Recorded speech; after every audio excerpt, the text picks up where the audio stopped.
손비는 규현전 382년 현재 산동성 지역에서 태어났습니다. 손비는 손자병법으로 유명한 손무의 후손이었습니다. 그는 일찍이 방현과 함께 병법을 배웠습니다. 시간이 지나 방현은 위나라로 가서 장군이 되었습니다. 그는 출세하였지만 마음속에 늘 자신보다 뛰어난 손빈을 염두에 두고 있었습니다. 실력으로 그를 이길 수 없다는 걸 깨달은 방현은 계책을 세웁니다. 먼저 손빈을 위나라로 초대해 그에게 죄를 뒤집어 씌워 무릎뼈를 잘라내 불구로 만들고 얼굴에 글자를 새기는 형벌을 가해 폐인으로 만들고 맙니다. 방현은 이제 그가 세상 밖으로 나오지 못할 거라 생각했습니다. 어느 날 제나라 사신이 위나라에 온 적이 있었는데 손빈은 이를 자신이 살 기회라 여겨 몰래 그를 찾아갔습니다. 그들은 대화를 나누었고 제나라 사신은 손빈이 비범한 자라는 걸 깨닫게 됩니다. 결국 그는 손빈을 몰래 수레에 태워 제나라로 데려갔습니다. 그리고 손빈은 제나라 장군 정기의 식객으로 들어가게 되었습니다. 한날은 제나라 위왕이 공자들과 경마를 개최하였는데 여기에는 정기도 참가했습니다. 그러자 손빈은 그에게 말했습니다. 장군께서는 그저 큰돈만 거십시오. 그러면 제가 이기도록 해드리겠습니다. 정기가 방법을 묻자 손빈은 대답했습니다. 경마는 말을 새쌍으로 하여 승부를 겨루는 방식입니다. 자세히 보면 말은 상중하의 등급으로 나뉩니다. 상대방이 상등말을 내면 장군은 하등마로 상대하십시오. 그리고 상대의 중등마에는 장군의 상등마로, 하등마에는 중등마로 상대하시면 반드시 이길 수 있습니다. 손빈의 말대로 정기는 3번의 경주에서 첫 번째 경기는 지고 나머지 2번은 승리하여 왕으로부터 천금을 받을 수 있었습니다. 손빈의 비범한 능력을 깨달은 정기는 제나라 위왕에게 청가하였고 마침내 군사로 임명됩니다. 시간이 지나 위나라는 조나라를 공격했고 수도 한단이 포위되자 조나라는 제나라에게 도움을 청했습니다. 이에 제나라 위왕은 손빈을 장군으로 삼으려 했습니다. 그러나 손빈은 정중히 거절하며 말했습니다. 저는 형벌을 받은 사람이므로 장군에는 적합하지 않습니다. 위왕은 이 말을 받아들여 정기를 장군으로 손빈을 군사로 임명했습니다. 그리고 손빈을 배려하여 지붕이 있는 수레에 앉아서 전장을 지휘하도록 했습니다. 정기는 군대를 이끌고 조나라로 가려고 하자 손빈은 이를 말리며 간언했습니다. 싸움을 말릴 때는 무턱대고 막아선 안됩니다. 상대방이 노리는 점을 막는 데에만 신경 쓸 것이 아니라 상대방이 허점을 칠 때 싸움은 저절로 끝나게 됩니다. 현재 위나라와 조나라의 전장에는 용맹한 병사들이 온 힘을 다해 싸우고 있습니다. 때문에 위나라에는 노약자들만 남아있을 것입니다. 이것이 바로 상대방의 허점입니다. 장군께서는 군대를 이끌고 위나라 수도 대량으로 속히 가셔서 길목을 막고 방어가 약한 곳을 치십시오. 그러면 위나라는 반드시 조나라 공격을 포기하고 본국으로 향할 것입니다. 정기는 그의 말대로 대량으로 향했고 역시나 위나라는 포위를 풀고 본국으로 갔습니다. 이에 제나라는 이들을 공격하여 대승을 거두었습니다. 그로부터 13년 후 위나라는 조나라와 연합하여 한나라를 공격했습니다. 군대를 지휘하는 장군은 손빈의 원수인 방현이었습니다. 수십 년 만에 두 라이벌의 리턴 매치가 벌어진 것입니다.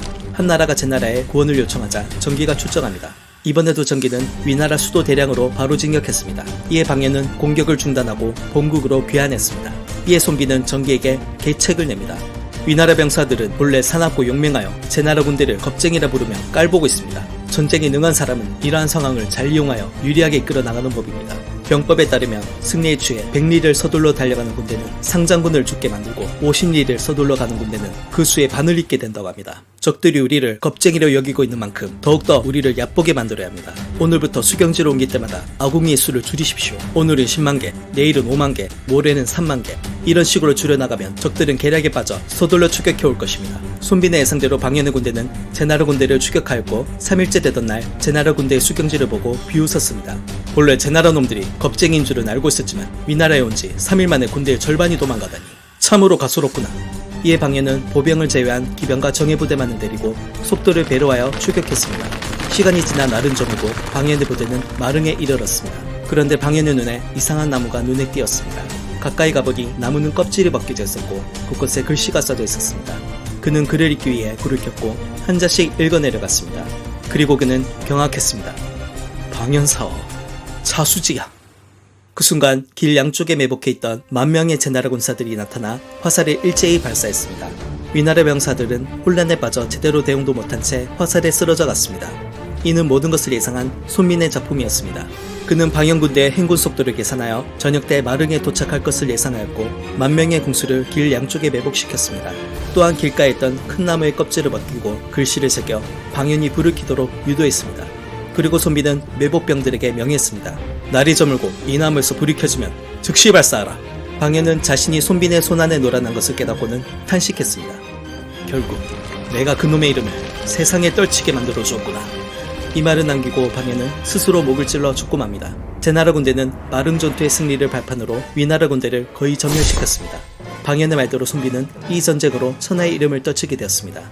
그리고 시간이 지나 그는 자신의 모든 죄를 담은 손빈변법을 저술하게 됩니다. 그러나 손빈변법은 2000년 가까이 실존되었고 후세 사람들은 손빈의 실체마저 의심하게 되었습니다.